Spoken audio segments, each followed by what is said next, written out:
விருச்சிகம் ராசி நீங்கள் ஒரு சாதாரண ராசியே கிடையாது. உங்கள் வாழ்க்கையில் நடக்கிற ஒவ்வொரு விஷயத்துக்குமே ஒரு ஆழமான அர்த்தம், ஆழமான காரணம் இருக்குது. பார்க்குறதுக்கு நீங்கள் அமைதியாக தாங்க இருப்பீங்க, ஆனால் உள்ளுக்குள்ளே எப்போவுமே ஒரு ஃபயர் எரிஞ்சுக்கிட்டே இருக்கும். இந்த வீடியோவில் விருச்சிகம் ராசிக்காரங்களுக்கு இந்த காலகட்டம் என்ன மாதிரியான மாற்றத்தை கொண்டு வந்து தரப்போகுது, நீங்கள் எந்த விஷயத்தில் ரொம்பவுமே கவனமாக இருக்கணும், எங்கே வாய்ப்பு இருக்குது, எங்கே எச்சரிக்கையாக இருக்கணும் அப்படிங்கிற எல்லா விஷயத்தையுமே ரொம்பவுமே தெளிவாக உங்களுக்காக இந்த பதிவில் நாங்கள் சொல்லியிருக்கோம். ஸோ இந்த பதிவை ஸ்கிப் பண்ணாமல் முழுசாக பாருங்கள். ஏன்னா கடைசி பாயிண்ட் உங்களோட வாழ்க்கையில் பெரிய ஒரு டேர்னிங் பாயிண்ட்டாக மாறலாம். அது என்ன ஒரு விஷயம் அப்படிங்கிறதும் சொல்லியிருக்காங்க. முழுமையாக பாருங்கள். இந்த பதிவை நீங்கள் இப்போ தான் பார்க்குறீங்க, நம்ம சேனலையும் இப்போ தான் நீங்கள் பார்க்குறீங்க அப்படின்னா மறக்காமல் சப்ஸ்கிரைப் பண்ணி வச்சுக்கோங்க. இந்த தை அமாவாசையில் என்ன மாதிரியான காலகட்டம் உருவாகி இருக்குது, என்ன செஞ்சால் நீங்கள் நன்மைகளை பெறலாம் அப்படிங்கிற ஒரு முழுமையான தகவலையும் வாங்க நாம் இப்போ தொடர்ந்து பார்க்கலாம். தை அமாவாசை அப்படிங்கிறது பாருங்கள், முன்னோர் வழிபாட்டுக்கு முக்கியத்துவம் தரக்கூடிய ஒரு அமாவாசையாக பார்க்கப்படுது. ஏன்னா முன்னோர்களின் ஆசிகளை நமக்கு கிடைக்க செய்யக்கூடிய அமாவாசை. இந்த அமாவாசை ஜனவரி 18ஆம் தேதி வருது. இந்த ஒரு தேதியை நீங்கள் தவற விடாமல் பயன்படுத்திக்கணும். ஏன் அப்படின்னு கேட்டால், இந்த நாளில் நீங்கள் செய்கிற தர்ப்பணம், தானம் இது எல்லாமே உங்களுக்கு பல மடங்கு நன்மையை பெற்றுக் கொடுக்கும். முன்னோர்களுக்கு படையிலிட்டு வழிபாடு செய்வது 7 தலைமுறை பாவத்தை போக்கும். மகாலய அமாவாசைக்கு பிறகு இந்த தை அமாவாசை வரும். முன்னோர்கள் பித்ருலோகத்திலிருந்து திரும்புவதாக இந்த நாள் சொல்லப்படுது. இந்த நாளில் அவங்களுக்கு தர்ப்பணம் செய்கிறது அவ்வளவு சிறப்பு. தை அமாவாசையில் எந்த ஒரு நபர் முன்னோர்களுக்கு வழிபாடு செஞ்சு தான தர்மம் செய்கிறாங்களோ அவங்களுக்கு பித்ருதோஷம் நீங்கும். முன்னோர்களின் சாபத்திலிருந்து விடுபட முடியும். உங்களோட வாழ்க்கையில் ஏற்படுற எல்லா தடைகளுமே இதனால் நீங்கும். சிலருக்கெல்லாம் பாருங்கள், ரொம்ப நாளாக வரன் தேடிட்டு இருப்பீங்க, வரனே கிடச்சிருக்காது. சிலருக்கு குடும்பத்தில் நிறைய சிக்கல் இருக்கும், சிலருக்கு குழந்தை பாக்கியத்தில் தடை ஏற்பட்டிருக்கும். நீங்கள் உங்கள் ஜாதகத்தை நல்லா பாருங்கள். பித்ரு தோஷம் இல்லைன்னா பித்ரு சாபம் இருக்குது அப்படின்னு சொல்லுவாங்க. அவங்க எல்லாமே இந்த விஷயத்தை செய்யணும். அதாவது தை அமாவாசையில் பித்ரு தோஷம் நீங்கள் முறையாக வழிபாடு செஞ்சால் நன்மையை நிச்சயமாக பெறலாம். உங்கள் ஜாதகத்தில் கிரக அமைப்பு எப்படி இருக்குது, என்ன மாதிரியான நிலை உருவாகுது அப்படின்னு நீங்கள் தெரிஞ்சுக்கணும்னு நினச்சா ஸ்க்ரீன்லேயும் டிஸ்கிரிப்ஷன்லேயும் பாருங்கள், ஜோதிடர் நம்பர் கொடுத்துருக்கோம். அந்த நம்பருக்கு நீங்கள் ஃபோன் பண்ணி வீட்டிலேருந்தே எளிய முறையில் உங்கள் ஜாதக கணிப்பை தெரிஞ்சுக்கலாம். எல்லா வகையிலுமே சிறப்பான உயர்வு பெற இது நிச்சயமாக உதவியாக இருக்கும். தர்ப்பணம் செய்கிறதும் குலதெய்வ வழிபாடு செய்கிறதும் இரட்டிப்பு பலனை விருச்சிகம் ராசி அன்பர்கள் உங்களுக்கு இந்த தை அமாவாசை ஏற்படுத்தும். இந்த வாய்ப்பை தவற விடாமல் பயன்படுத்திக்கோங்க. விருச்சிகம் ராசி அன்பர்கள் உங்கள் குலதெய்வ வழிபாடையும் செய்யுங்க. இந்த பதிவை பார்த்துட்ருக்க நீங்கள் உங்கள் குலதெய்வம் என்ன தெய்வம் அப்படிங்கிறதையும் நம்ம சேனல் கமெண்ட் பாக்ஸில் சொல்லுங்கள். உங்களுக்காக உங்கள் குலதெய்வத்திடம் நாங்கள் பிரார்த்தனையும் செஞ்சுக்கிறோம். எல்லா வகையிலுமே சிறப்பான உயர்வு பெற நாங்கள் உங்களுக்கு வாழ்த்துக்களையும் தெரிவிச்சுக்கிறோம். விருச்சிக ராசிக்காரங்க எப்பொழுதுமே எந்த ஒரு விஷயத்தையுமே பாருங்கள் சிறப்பாக செய்கிறவங்க, சொன்ன சொல் தவறாதவங்களாக இருப்பீங்க. இந்த விருச்சிக ராசியில் இருக்கக்கூடிய 3 நட்சத்திரக்காரங்களுமே பாருங்கள் எல்லா வகையிலுமே சிறப்பான ஒரு உயர்வு பெறணும், காரிய வெற்றி ஏற்படணும் அப்படின்னா நீங்கள் செவ்வாய்க்கிழமையில் முருகன் வழிபாடை செய்யணும். ஏன்னா செவ்வாய் தான் விருச்சிக ராசிக்கு ராசி அதிபதியாக இருக்கிறாரு. செவ்வாய்க்கிழமையில் நீங்கள் முருகன் வழிபாடு செய்வதால் நன்மையும் நல்ல ஒரு உயர்வையும் பெறலாம். இந்த விசாகம் 4ஆம் பாதம், அனுஷம், கேட்டை இந்த 3 நட்சத்திரக்காரங்களுமே செவ்வாய்க்கிழமையில் முருகன் வழிபாடை தொடர்ந்து செய்யுங்க. அதுவும் வழிபாடு செய்யும் பொழுது 7 நெய்விளக்கு ஏற்றி வழிபாடு செய்யுங்க. உங்கள் பிரார்த்தனையை மனமாற முழு நம்பிக்கையோடு பிரார்த்தனை செய்யுங்க. அந்த நீங்கள் வேண்டுற விஷயம் விரைவில் முருகனின் அருளால் நடக்கும். இந்த விருச்சிக ராசிக்காரங்களுக்கு இப்போது இந்த மாதம் கிரக நிலைகள் எப்படி இருக்குது அப்படிங்கிறதையும் இதனால் என்ன மாதிரியான மாற்றத்தை நீங்கள் பெற போகிறீங்க அப்படிங்கிறதையும் வாங்க நாம் இப்போ விரிவாக பார்க்கலாம். எடுத்த வேலையை கொடுத்த நேரத்தில் செஞ்சு முடிச்சு காட்டக்கூடிய திறமை படைத்தவங்களாக விருச்சிக ராசிக்காரங்க நீங்கள் இருக்கீங்க. இந்த மாதத்தை பொறுத்த வரைக்கும் இந்த கிரக அமைப்புகள் அப்படிங்கிறது அவசரத்தை விட்டுட்டு நிதானத்தை கடைபிடிச்சா நன்மையை நீங்கள் பெறலாம் அப்படின்னு சொல்லுது. இந்த மாதம் நீங்கள் எடுத்த முயற்சிகளில் சாதகமான பலன் கிடைக்கணும் அப்படின்னா பொறுமையாக நிதானமாக யோசித்து செயல்படணும். எடுத்தமோ கௌத்தமோ அப்படின்னு செஞ்சால் அது பாதகமான அமைப்பை கொடுத்துரும். உங்களுக்கு கிரக நிலைகள் எப்படி இருக்குது அப்படின்னு பார்த்தா, விருச்சிகம் இந்த ராசியில் விசாகம் 4ஆம் பாதம், அனுஷம், கேட்டை இது 3 இருக்குன்னு சொல்லியிருக்கோம். தனவாக்கு குடும்பஸ்தானத்தில் பாருங்கள், சூரியன், புதன், சுக்கிரன் இருக்காங்க. கூடவே செவ்வாயும் இணைஞ்சிருக்காரு. 4 கிரகங்களும் ஒரு சேர அமைஞ்சிருக்கு. சுகஸ்தானத்தில் சனி பகவானும் ராகுவும், கலசரஸ்தானத்தில் சந்திரனும், அஷ்டமஸ்தானத்தில் குரு பகவானும், தொழில் ஸ்தானத்தில் கேது பகவானும் அமைஞ்சிருக்கக்கூடிய நிலைகளில் கிரக நிலைகள் இருக்குது. இந்த கிரக நிலைகளால் பாருங்கள், நீங்கள் அவசரத்தை விட்டுட்டு நிதானமாக செயல்பட்டால் நன்மையை பெறலாம். நிதானத்தை கடைபிடிக்கிறது நல்லது. இந்த மாதம் நீங்கள் எடுத்த முயற்சிகள் எல்லாத்துலேயுமே சாதகமான பலனை பெறணும் அப்படின்னா கவனமாக இருக்கணும்.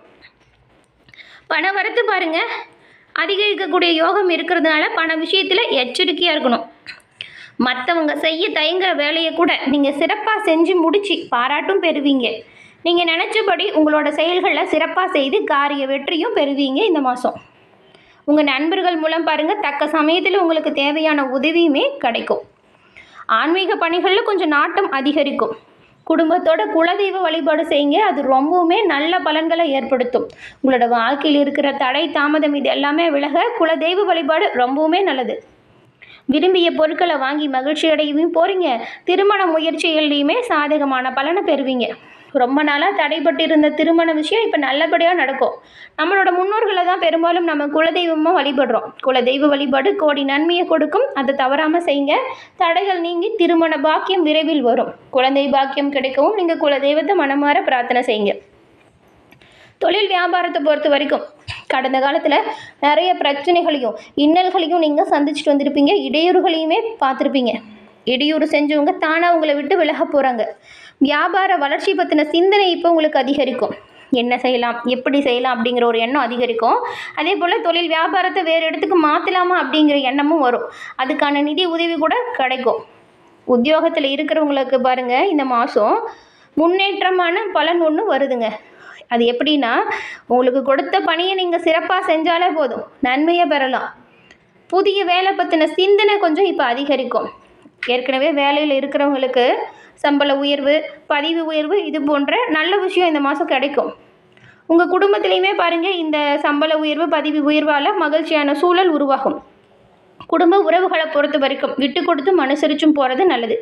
கணவன் மனைவிக்கிடையில் இருந்து வந்த மன வருத்தம் நீங்கி ஊழல் அதிகரிக்கும். பிள்ளைங்களுமே உங்களுக்கு பெருமை சேர்க்கக்கூடிய வகையில் சில விஷயம் நடக்கும். அவங்களால ஏற்பட்ட மன சஞ்சலம் நீங்கும். அவங்க படிப்புக்காக நீங்கள் ஒவ்வொரு விஷயத்தையும் பார்த்து பார்த்து பண்ணுவீங்க. குடும்பத்தோட விருந்து, கேளிக்கை இது மாதிரியான நிகழ்ச்சியில் கடந்துப்பீங்க. பெண்களுக்கு பாருங்கள், நீங்கள் எடுத்த காரியம் எல்லாமே சிறப்பாக செஞ்சு முடித்து பாராட்டு பெறக்கூடிய அமைப்பு உருவாகி இருக்குன்னு கூட சொல்லலாம். கடந்த காலத்தில் முட்டுக்கட்டை போட்ட விஷயம் தானாக விலகிடும். பணவரத்துமே நல்ல ஒரு திருப்தி தரும் வகையில் அமையும். கலைத்துறையில் இருக்கிற உங்களுக்கு தனாதிபதி குருவின் சஞ்சாரம் பணவரத்தை அதிகரித்து கொடுக்குது. பேச்சில் இனிமை, சாதுரியம் இது வரும். எடுத்த காரியம் எல்லாமே சிறப்பாக கைகூடும்னு கூட சொல்லலாம். புண்ணிய காரியத்தில் நாட்டம் வரும். சூரியனுடன் ராசி அதிபதி செவ்வாய் இணைஞ்சு இருக்கிறதுனால நீங்கள் பெரும்பாலும் எல்லா காரியத்திலையுமே கொஞ்சம் விட்டு கொடுத்து அனுசரித்து முன்கோபத்தை தவிர்த்து செயல்படணும்.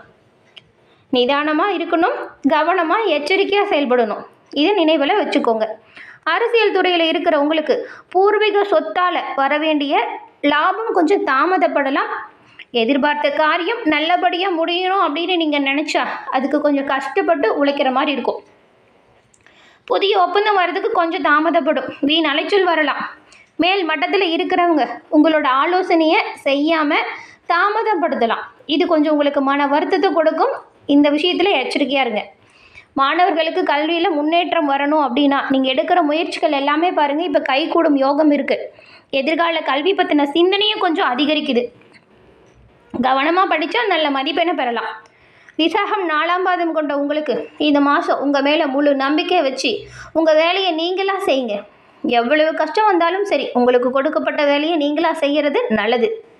அதே போல் உப தொழில் செய்ய விருப்பமுடையவங்க தாராளமாக இந்த மாதம் அதுக்கான முயற்சியில் இறங்கலாம்.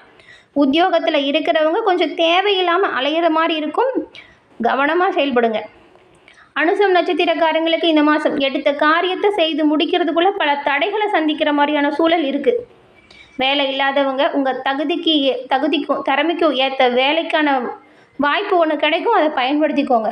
கூட வேலை செய்கிறவங்கக்கிட்டேயும் சரி, சக ஊழியர்கள்கிட்டையும் சரி, சங்கடங்கள் வராமல் உங்களோட வார்த்தைகளில் நிதானத்தை கடைபிடிக்க பாருங்கள். கேட்டை நட்சத்திரக்காரங்களை பொறுத்த வரைக்கும் இந்த மாதம் எந்த ஒரு விஷயத்திலுமே நல்லது கெட்டது இது ரெண்டையுமே நிர்ணயம் செய்யும் திறமை குறைந்து காணப்படும். கவனமாக இருங்க. அடுத்தவங்க பிரச்சனைக்கு நீங்கள் உதவி செய்ய போய் தேவையில்லாத பிரச்சனையில் சிக்கிறாதீங்க. நீங்கள் உழைத்த அளவுக்கு எதிர்பார்த்த பலன் கிடைப்பதற்கு கொஞ்சம் காலதாமதம் வரலாம். பொறுமையாக கவனமாக உங்களோட கடமைகளை செய்யுங்க.